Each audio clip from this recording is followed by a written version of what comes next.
Nyakwara mgajonka mora mintiere dakika osekadho 30 tok saa 3 mar okinyi machiegni wago mbaka e chenro mano mar mbaka oromo twak machako sani nyaka rom kanyo saa 5 mar onyango mata e chenro ni nyinga Sharon Ongao. Okinyi makawuono Nyakwara mgajuang wago nambaka kalure kod penj madongo e pacho ka mano mar klas 8 kanyakla kod mano mar klas 12 penj mar KCPE kanyakla kod mano mar KCSE ahinya mar higa mokalo. Inyalo paro Seyo mopogore mabende nowuok e penj mano mar klas 8 mabende nochiwe dwe mar 12 mar higa mokalo. Seyo makamago bende nochako neno kendo e penj mano mar KCSE mar higa mokalo mabende nochiw e dwe mokwongo mabende wantiere ni duto te mabende nochiw gi jatend migawo mochung' weche mag somo e pacho ka Ezekiel Machogu. Mana mbaka mabende dwaro go Nyakwara mgajuang okang' mabende koro osekelo dang'ni ahinya kuom jonyuol, kuom jopuonjre, kuom jodito e sectors mopogore mag somo. Kuom ranyisi ka okinyi makawuono iyawo portal awach ni kan na jatend migawo mar somo Ezekiel Machogu kanonyiso jonyuol, jopuonje kanyakla kod jopuonjre bang' lendo mar penj mar KCSE mar mondo mi oyaw portal oyud duoko mag gi kacha. Jomoko na yudo duoko giyudo kuom ranyisi grade mar A. Bang'e ka gicha giyaw portal makamano giyudo ni giyudo grade mar B. Mano nyiso nang'o? Duto te obro bedo kwa goe mbaka ni neno nyaka sigana mano mar Oruba Boys mantiere county ma Migori. Duto te mabende obro bedo kwa mulo jopuonjre moheo 70 mabende notimo penj mana 2 kende emano yudo C-, modong' no yudo D gi E. Mano nyiso nang'o? Jopuonjre makamago bende nong'anyo ka bende giwacho ni mago gi maksi maggi. Wadhi nyaka mulo sigana mano mar japuonjre moro e county ma Siaya matinende noluonga e skund yawuoyi mano malenana. Duto te obro bedo kwa losa ahinya Seyo e penj madongo e pacho ka. Okinyi makawuono adhi bedo gi welo adek.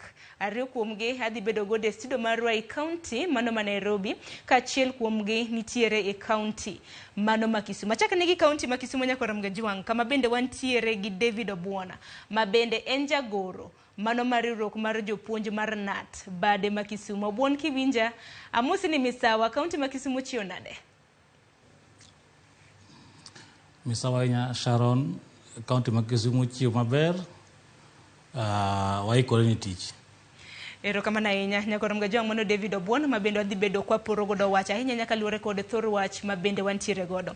Studio marwa e county ma Nairobi mana gi wenda achiel mabende osechopo moro nyisani entiere yo ochiegni chopo e studio. Antiere ka gi Richard Moth jatatije mano mar Kindergarten Experts International. Arwaki ni machiegni Richard. Ero kamana. Okang' mari mokwongo mar bire TV mar Ramogi. Mani kawuone odiochienga mokwongo mar donje TV mar Ramogi studio. Gombo moso Nyakwara Ramogi duto koda jogo ma ok Nyakwara Ramogi to winjo dhowani mondo giyuore budho wago mbaka e yore mag somo. Ero kama na inya Moth achak mana kode ahinya nyaka luore kod Seyo e penj madongo. Gino marani bende isewinjo Seyo makamagi samoro kuom jonyuola, kuom jopuonjre kata mane weche manyiena mabende wakelo ni Nyakwara mgajuang kinde ka kinde. Achaka ne kodi kaka jalonya ahinya ka itayo chenro mano mar duol mong'ere kaka Kindergarten Experts International. Seyo makamadi wach nang'o? Sharon en wach malit ahinya e pinywa migawo mar somo. Ningeche seche ma janyuol okawo mihia motero e skul otere mondo mi otimie maber jopuonje oketo kinda ma osepuonjo rowere e skul koro ka penjo obiro magitimo tiyudo kantiere bagni to oken odiochieng' mokwongo abro dok chien iga mokalo kane penj mar klas 8 midendo gi dongere ni KCPE yande ne duoko ne ogol. Toke ka noselande to nowachne jonyuol ni mondo oroboke machuok e namba mane migawo chiwo.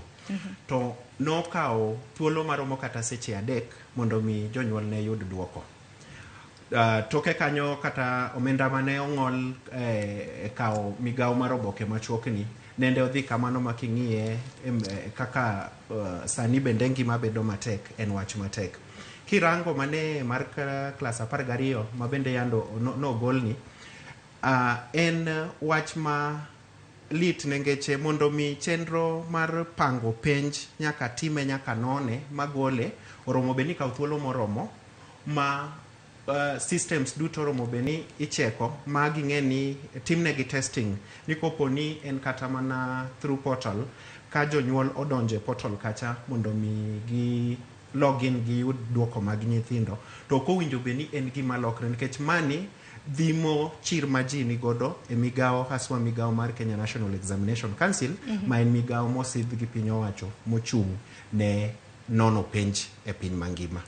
Kamano. Erokamano ahinya kuom paro makamano. Adhi e kaunti ma Kisumo, Halusani nago Obuon ma bende en jagoro mar riwruok mar jopuonje mar NAT bade ma Kisumo. Obuon, ang'eni seyo makamagi kaka jagoro e kaunti ma Kisumo bende isebedo kiwinjogi. Mage ma bende diwach ni do omako wang'i ahinya nyaka luwore kod penj mago mag KCPE KCSE mar higa mokalo. Erokamano. Ka ne wayudo duoko mar KCPE ma higa mokalo,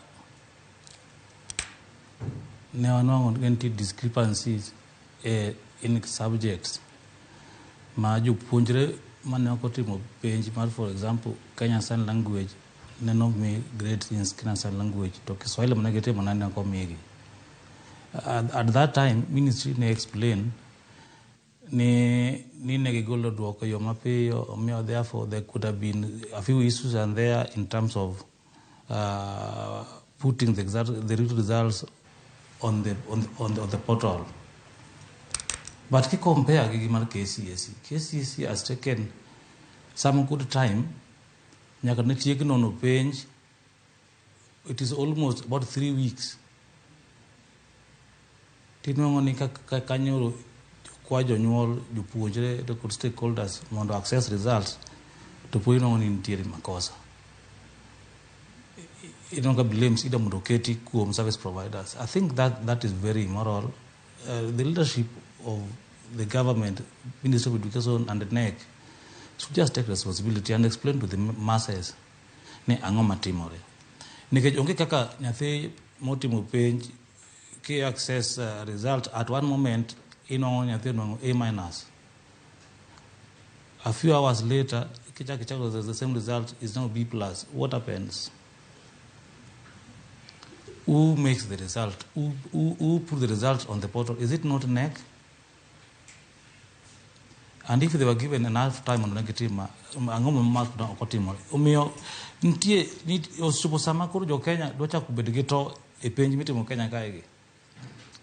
Sharon, for the first time, the result mark KCSE is not well celebrated in the country. If you compare the mark KCPE last year, parents don't celebrate everywhere how their children performed. But KCSE, a few celebrated. Why not the masses? And this is a serious examination, material to the next level, where they're going to be trained to become specific professionals which will serve this economy and this country in the future. Why? What is happening? Is it because that our people are losing hope in the examination systems in our country? I think as stakeholders, we must talk loud on this, because even as we speak today, although surrounding way on KCPE at the KCSE, what about KCPE? Angin mabrobedo kwa lose nikech ramna penj mar KCSE no be poko chiwe nikech sunde bende wacho ni pok giyude. Schools have opened. Nyithi grade 7 they report karango. It is not yet known. Some schools report grade 7. Others are still left in limbo. Who is giving direction in terms of education matters in this country? Makoro buona kaluore gi. We are confused. I think there is a serious debate. Kapo kawinjo karamna patch moto mabenda ntiere godoka winjo mana karamna patch kaka jagoro mar NAT mano bade county ma Kisumo. Seyo dine duol mochung ne penje pacho kamano NEC, koso seyo odhine migao mochung weche mag somo, koso seyo dine jonon penja inya nyaka luore koda chiedhe nade mabendo neno hinya walose ka luore gi penj mag KCPE gi KCSE duoko kaka nowuok duoko magajore gukinyi yudo ma bange iyudo ma Seyo waketo squarely on the doorstep of the cabinet secretary. And the overall administrator matters education in this country. Kaine nek to nek njokolando duoko. It is the CS who came out boldly to give out the result. If it were NEC, he would have left it to the CEO NEC or the chairman NEC to do it. But because he did it, then he must explain to this country what is really happening in those sagas which is under his ministries. Erokamana inya kini moth kaluore gi ini neno ni Seyo dhi ne ng'ani kech duoko makamagi anano kata nyalo kata mana kelo dang ni mar paro ne jonyuol ne jopuonjre kuom ranyisi okinyi ma kawuono moth kapo nono ni nintiere gi nyathi manotimo form 4 iyudo gokinyi oyudo A-. Bang'e ka wan kendo ichaki ng'iyo ka skunde oseyudo kata mana results magi duto te iyudo ni nyathi samoro yudo B kata mana B-. Seche go in se share mor mari yoro ne wede yoro ne osiepe dendo ka koro mano kelo kata mana achiedh nade makoni kod kocha kelo gwenyruok e paro. Kamano. Abro riwora gi nyawadwa mantiere e studio mar Kisumu, jaduong' Obon kuom wach mowacho. Chutho Seyo watero ne cabinet secretary mochung' ne education. Cabinet secretary mochung' ne education chalo kaka wuon dala mochung' ne education. Tinende ka ng'ato nigi pacho to ka wuode otimo kosa kata nyakware otimo kosa tiluongo ni joka ng'ane. Koro nikech mondo mi owuog modhi ma osidh ni penj ni kare oromo beni okaw thuolo mare moromo nikech adwa duoki chien kaka mar KCPE kanineno kata lendo mare kaka notimore an kaka ng'ano ma fuato yore mag somo kendo temo goyo okumba ni somo bed maber e pinywa ka ne ntiere gwenyruok ka nochakre gi kaka nosome awiye and then toke kanyo kowuok to wacho ni tok kosotieko to jonyuol koro nyalo oro oboke machuok. Kanotieko ma jonyuol ochako oro oboke machuok ne antiere achiel kuom skunde duoko notamre biro ma nodhi mohawo nyaka mana gimoro ma ingo seche 3 seche go omenda bendi tiyo godo nikech ing'eyo dang' ni ng'ato nigi gombo dwaro ng'eyo ni mihiche oyudo ang'o. Kodi doka ng'ani oro achiel otamre biro ochako oro. Koro ne en yo moro mane jonyuol no wito godo pesa e yo mane ok owinjore. Mama ni dino bedo as a lesson ne the Ministry of Education gi Kenya National Examination Council NEC mondo mi kakoro ne gibiro pedho duoko mare penj mare class 12 form 4 mane gitimo ni ma adieri chutho no kaw thuolo malach manone mo beni gi test systems maging'e kuma challenge nitiere nikech ka wach ni ne an gi mihicha motimo penj to alog in a portal to portal wacho nani nyathina ni oyudo A. Ing'eyo an gi mor kaka janyuol atimatek Nyasaye oduoko alamba ma nyathi otim maber ka alog in kendo to nyathini yudo kata na C+. Koro ing'eni gini kelo bagni koda dang'ni e paro mar nyathi wuon go nikech ing'eyo kaka nyathi matimo penj mar class 12 kiobwongo poko tegno malong'o to en giduto te gin gigombo ni duoko madhi yudo dhi konya mondo mi aidhi e migawo machielo aidha adhi donje mbalariany kata ka duoko mayudo no dhi tere odonjie kata e these vocational training centers.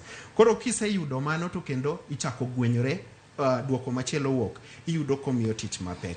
King'iyo koro kaka kendo mar jo grade 6 in as much as ok ti kode for placement nikech en ma oromo beni konyo ng'eyo level ma nyithindo gi ochopie to kakoro nyaka sani skunde no yaw tarik 8 duoko ni pod kowuok to nyithindo to se dhi e grade machielo koro ere kata kaka jopuonje ma oyudo gigi dwani mondo konyire nikech kata kopo ni ok ti kode for placement to japuonj gombo ng'eyo ni Sharon ma en nyathi modonje klasa Moth ma en nyathi modonje klasa en kuonde mage ma en gi pek e penj manotimo e grade mar 6 mondo mi koro ayud kaka konye. Koro kata neno ka ntiere failure maduong' a Ministry of Education, and the back stops gi the Cabinet Secretary. Tingini meno kang mare mokwongo to nawach ni higa osebedo mana wach ni higa chiel chakre higa mar 2022 ngini mna yiero no tim odhi omegi positions e higa mar 2023 dwach mana ni thuolo mar higa mar machiel mabende jatend migao mano mar somo osebedo kramna katie pacho kati kini thuolo mar higa chiel mabende penjo osegole ineno ka koro dangni osebedo ahinya nyaka loso kodi obuon kintiere county ma Kisumu midhiero makamagi karamna Seyo no chako penj mar KCPE mabende nochiw higa mokalo iwinjo kanyo ka SMS ioro nyade kata nyade 100 to penjo okduogi tikene SMS makamagi bende it's very expensive oken ginero mabende en siling 3 maton wawachi kopogore gi mano migao mochugre weche mag somo to koro loko e okang' mokwongo higani naneno ka koro penj iyudo elai mano mar mbui mano mar nek mabende jatend migao mochung' weche mag somo bang' chiwo duoko mar KCSE ni winjo kanyo kowacho gi chir ni wang'ni to onge achiedh nade to kinda achiedh nade chako neno kaka jal nero mabende wuok e sekta mar somo wach makama dipar ni pare mok chiwne jatend migao yo makare koso jotije matie buoye ema samoro ket maino e kitije mabende gitimo. Erokamano. Ka waneno the release pattern mar the KCSE nendo upogore gi mar KCPE because there was no SMS manyioro.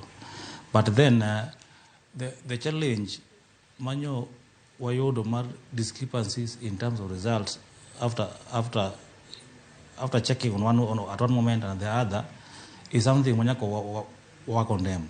But one thing manyako watch ni bear and the way manyo kuru result you go through the portal I think is something manyako wadok na serikali erokamano ni bero okonyo chama pesa style manyoro igolo pesa chien kacha. At least it can be affordable and if only a few issues mass around it can be corrected it could be better. But one thing manyaka wachi en nyaka nyo weche gi wuogi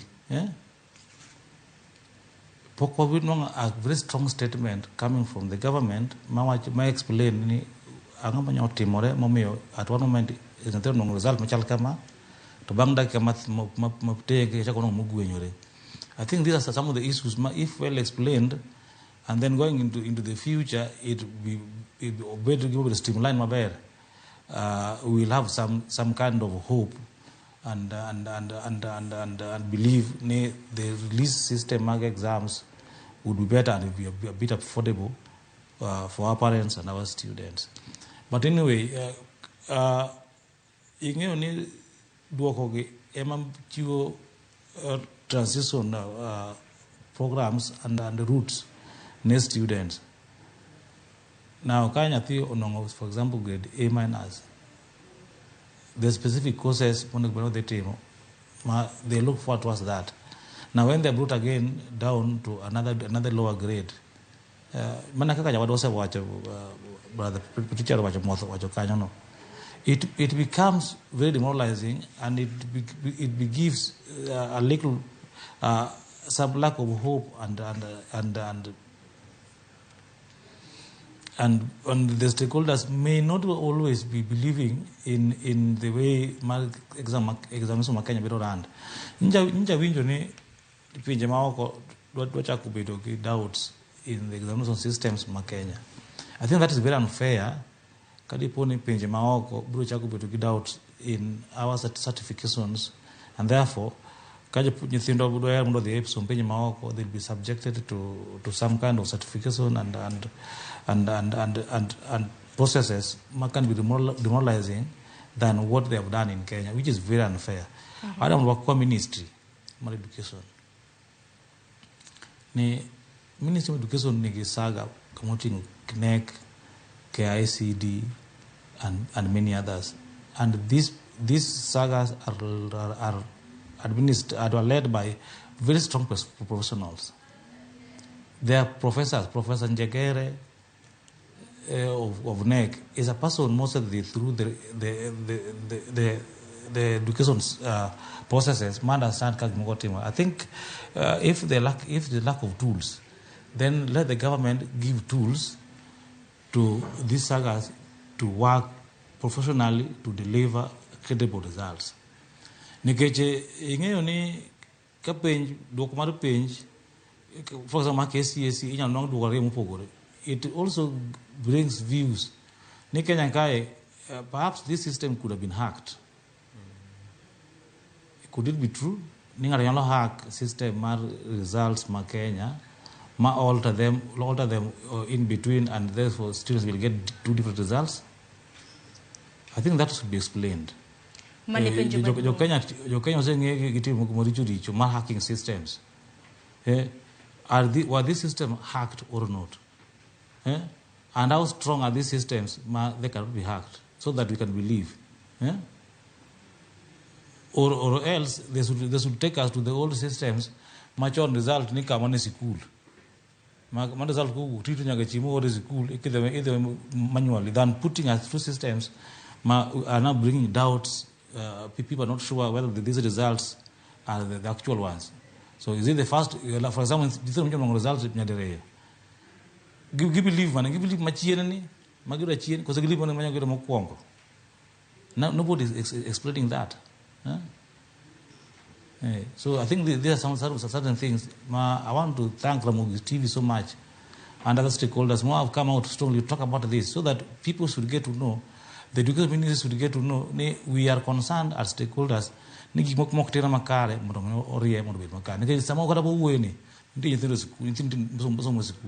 What hope are we giving them that after doing exams like KCSE, they will get credible results?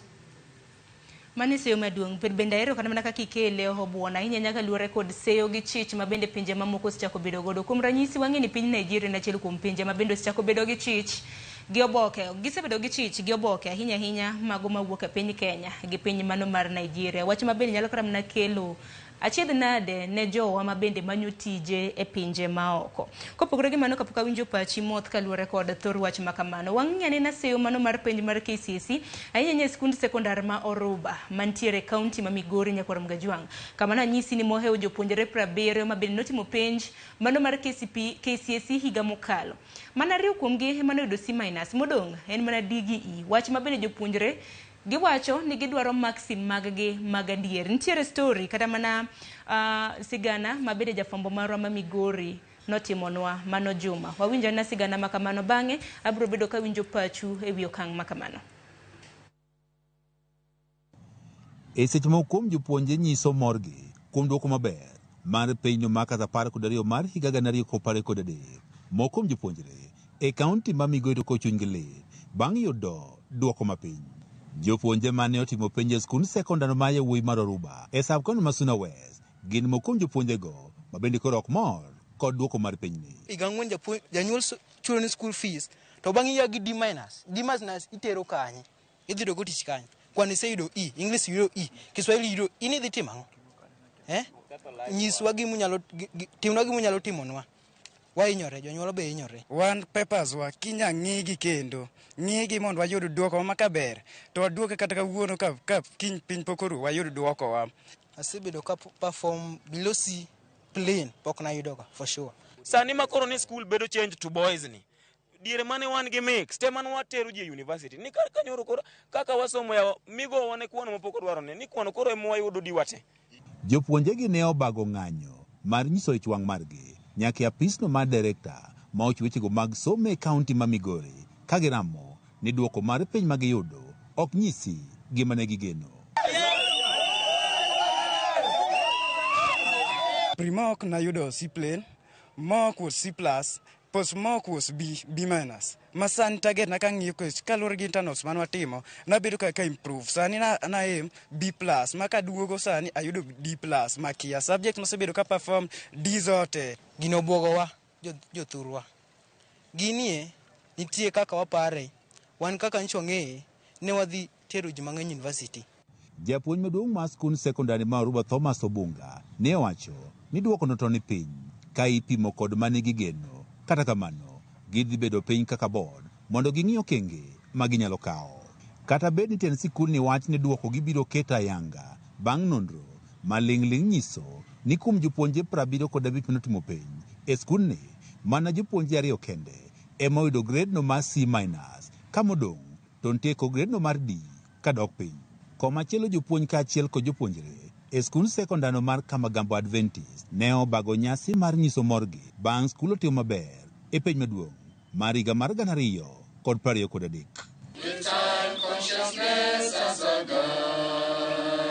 Wamor gi duoko mane wayudo higani ningech nyithindwa nokalo ne wayudo min mar 8.4 ma en min maduong' miyudo gi skunde madongo. Moko kuom jokanye sekta mar somo dwaro mondo migawo mar somo koro keto kengi makare mar neno ni kuo mar penj koro dok piny kendo nono bende koro tim makare. Gima dwarore en bedo jadiera.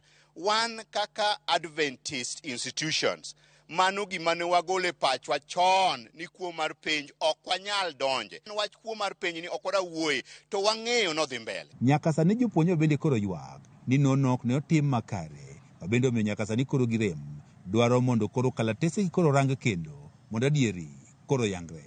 George Juma, Ramogi TV, Migori. Nyakwara mgajong mane chal mar wach makaka nanitiere odiochieng' manyoro e skund sekondar mano ma Oruba Boys e kaunti ma Migori. Ni winjo kanyo ka moko kuom jopuonjre wacho ni ka giyie to kiny kochopo kinyi to migi duoko makare. Ang'eni Juma biro bedo ka luonwa po nono ni osemigi duoko makare kata oyo. Manyiso ni kind thuolo mano mar awach ni kind jopuonjre 70 gi wiye mabende notimo penj e skund sekondar ma Oruba. Onge moro amora mabende biro bedo ka dhi mbalariany. Winjo kanyo ariyo kende kuom namba mar 70 gi wiye ema noyudo grade mar C- kadhi mbele. To bende wang'eni penj mano mar KCSE mar higa mokalo bende mano neno jopuonjre mathoth mantiere gi grade mar E. Jopuonjre ma bende romo kanyo 48,000. Maxwell, ang'eni ok ichopo sani, iwacho ga ni better late than never, donge? Aroki ni machiegni chako higa nade? Chako higa maber. Dokero kama Nyasaye orita.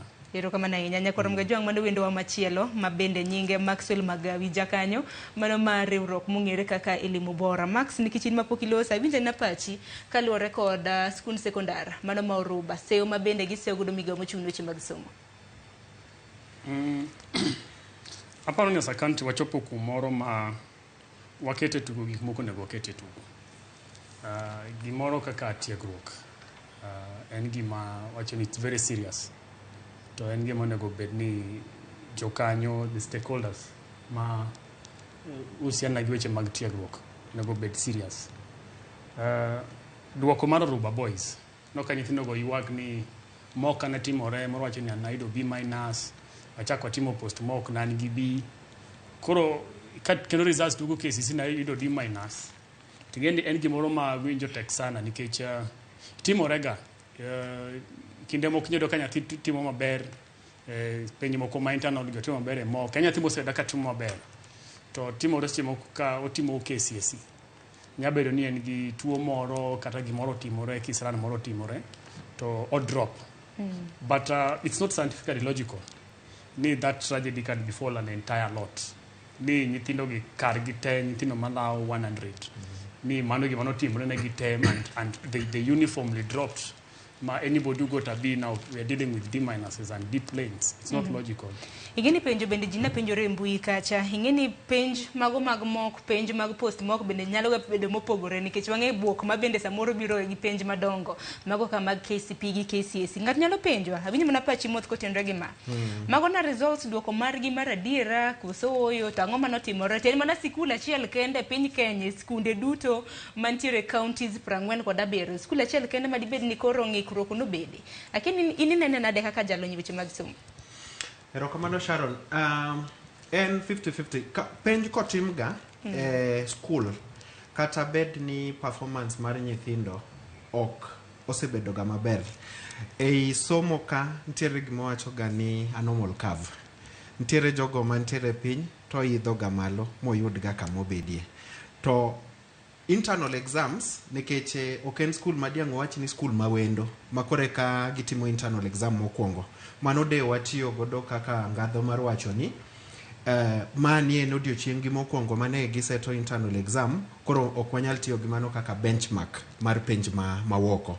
To giwacho kendgi giwegi ni gisebedo ka gitimo ga penj go, to the internal exam ema itiyo godo ga to gauge performance mara. Kopo ni in January dhi ga school ti dwaro ng'eyo kama nyathini renje, tipenjo japuonj ni we arangie duoko mare ni to motho osebedo katimo ganadi e penj ma internal. Mano chiwo ga a projection mar kamobedie. Mabed ni kata ni nyathi lwar, ka en gi B+ to nyalo lwarie B- kata B karach. Ok inyal wuokie B+ mi B to D.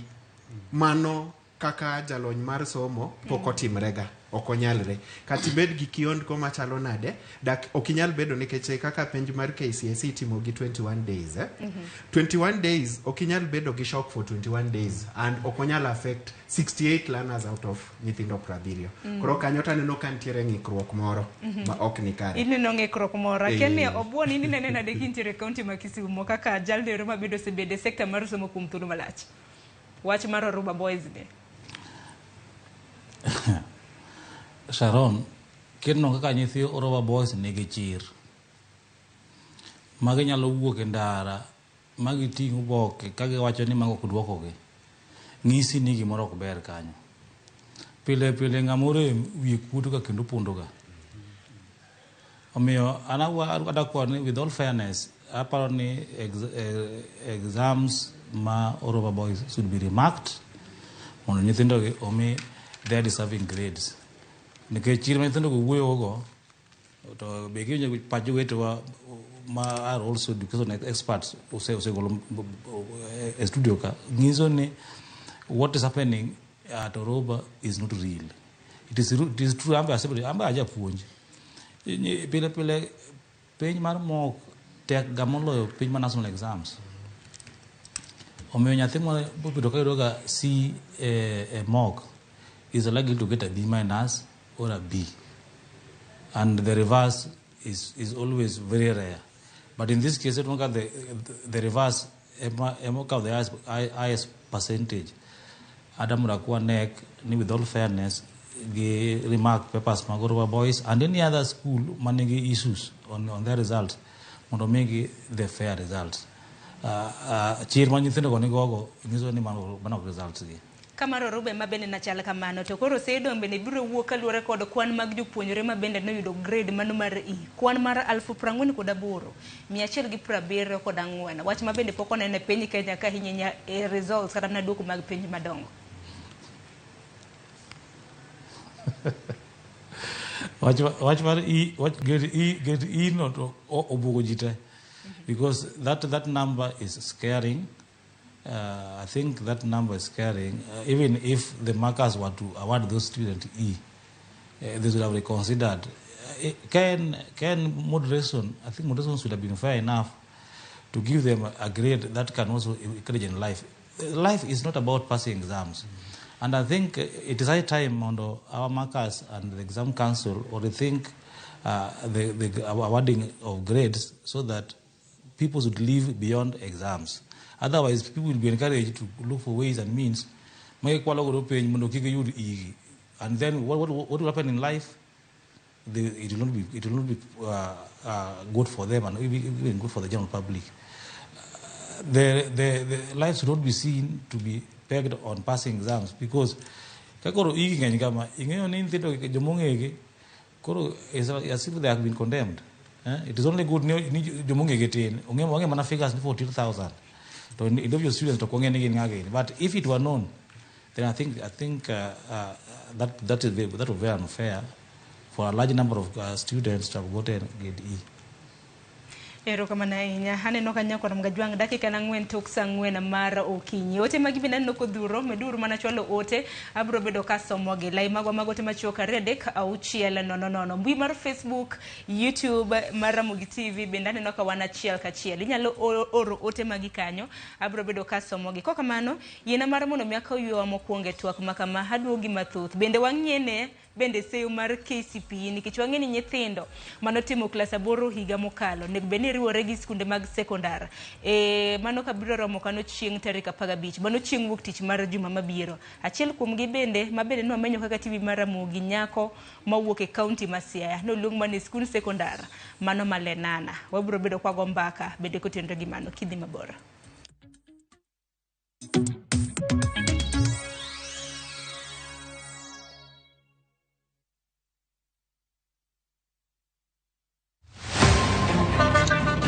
Tuanze kulipa kadi sasa. Na kadi ni cashless. Umesema tunaweka pale? Na kwa ile namba. Mimi niko na cash. Nisaidie hiyo do na namba yako ya simu. Na kusoti. Kama wewe ni abiria wa matatu, iwe safari fupi au ndefu, hakikisha umelipa nauli yako ukitumia fomu za kidijitali. Hakikisha umepata risiti yako kwa simu yako in case kuna issue na unahitaji kulipwa na insurer. Risiti yako, yani your digital receipt, ndio ushahidi wako. Mambo ni digital. Wasiliana na mhudumu wako wa bima kwa maelezo zaidi.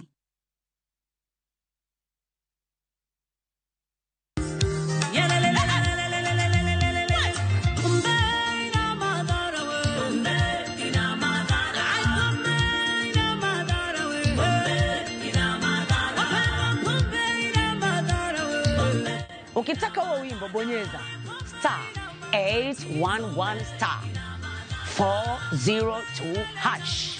Kumbuka, Skiza na Citizen ndiyo nyumbani kwa wasanii wote.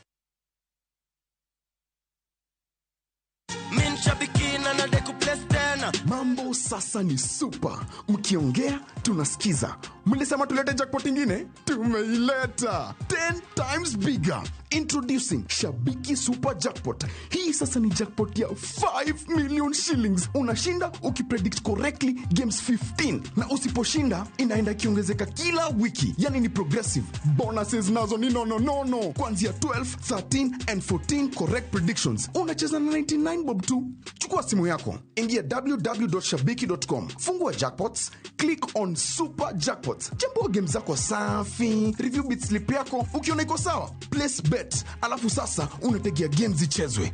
5 million shillings inakungojea. Shabiki Super Jackpot. Ni time yako. Minadai wote twenda hivi. Not for persons under the age of 18. Shabiki.com is authorized and regulated by BCLB license number 587.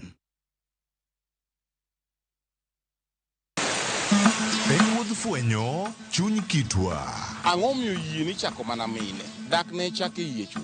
Yie ni chako mine nikech mine ma pito. Ng'e sigana kod kido manyiso ber kod mit piny. Nitie jaduong' mane okwongo kama ne iluongo jaduong' Ngeso Kosanjo. Kaluwore kaka kidi ma jaduong' ohero kaka chiege maduong'. Kidi jaduong' ni Kit Mikai. Kendo rom kod jorit kitwa. Mondo ne en dero mar jaduong' madhaka mora mora ok dheye. Piny mamako dhogi. Kamaru biro to maru to e dala. Iecho ne tie. Omake amaka kama anyawana adhiadhia kinywana limi. Riuri kod Rabala Kwasi owadgi Rajabu. Kendo koro kwa jonam gerech en duoko rech mane iseng'iewo. E 111. Ngeso ka ngeso, saa 1:45 otieno. Mane Ramogi TV.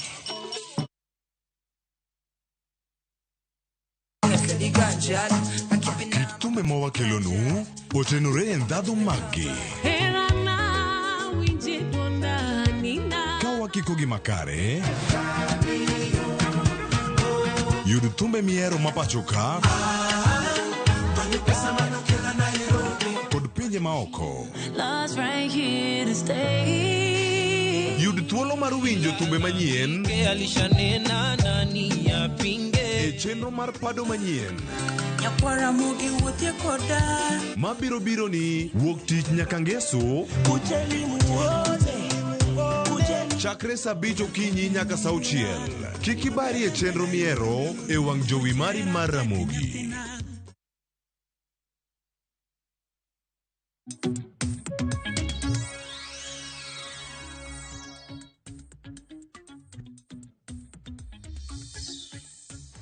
Nyakoro mgojong dakika 9 tok saa 4 mar okinyi machiegni meno kang mar ariyo wadhi nyime gi chenro mano mar mbaka oromo twak mabende wantiere godo ka okinyi makawuono watwak kaluwore kod seyo mopogore opogore mabende oseneno e penj mano mar klas 8 gi mano mar klas 12 nasesingo nabiro duogo somo ote mabende sebedo ka iore lai magwa magote machok kanyakla kod mbui magwa mopogore opogore wendlo bende pod antiere godo e studio mabende pod wadhi godo nyime bende kang mar ariyo parni bende wajatudre gi jofwambo magwa e kor gwenge mopogore opogore gimiwa nena gima giluwo e sirikande mag gwenge mopogore opogore kama gintiere kanyakla kod thor wach mabende wantiere godo jopiny wachango wasomo ne moko kuom ote mabende ntiere ote mabende sebedo kiora somo na moko kuom gi Christopher Opondo mar Masasia Ligega iwacho ni Machogu okotimo maber kuom golo penj mano mar form 4 wach mar yawo portal nyaka iyud duoko no olos maber akwayo ni omed loso portal mondo duoko mabiro e giko higa obed maber kendo kik chand ji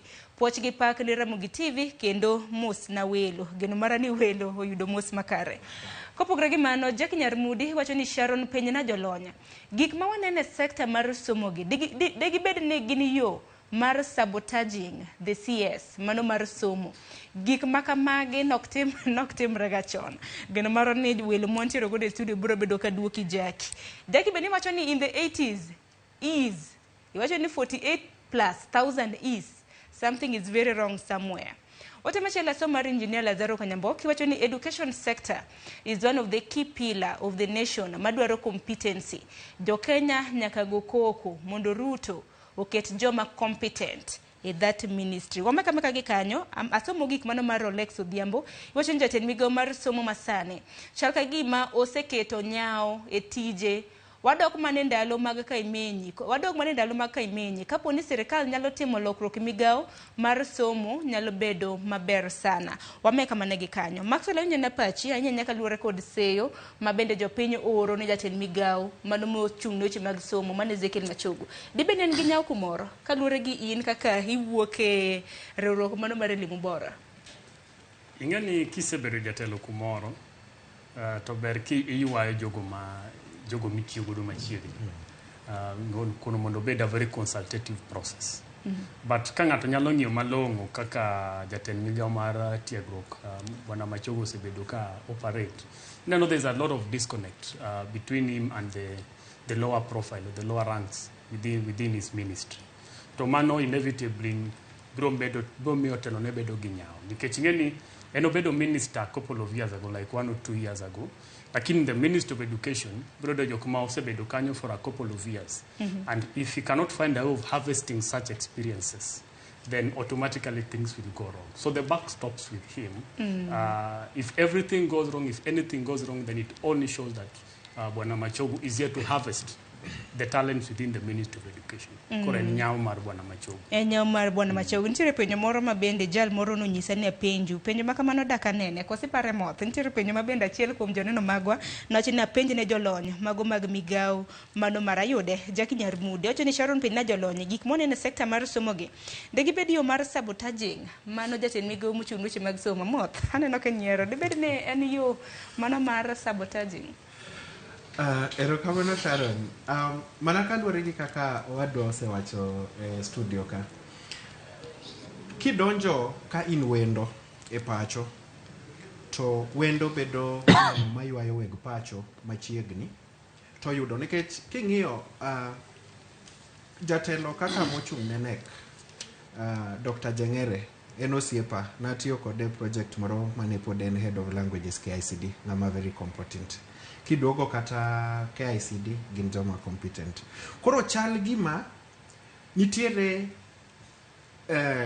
hoho moro e kind jatelo kod jogi moti godo to chutho ing'eyo kit dhano en gani kopo ni ng'ato biro mamoro dwaro tiyo gi agoko kata chuna to ibende irango ni in koda gi lony mari ma ise yudo e yori tiyudo kaka ji kawo gada ng'ikruok moro matin koro in one way onyalo bedo kaduoko janeno marwa onyalo bedo a way ma ng'ato gogodo cold war ni aidha ng'ani okoromo bed ka koro wadwaro mondo mi wapuonje ni kani okoromo mondo wane kaka gini bet to bedo malit ni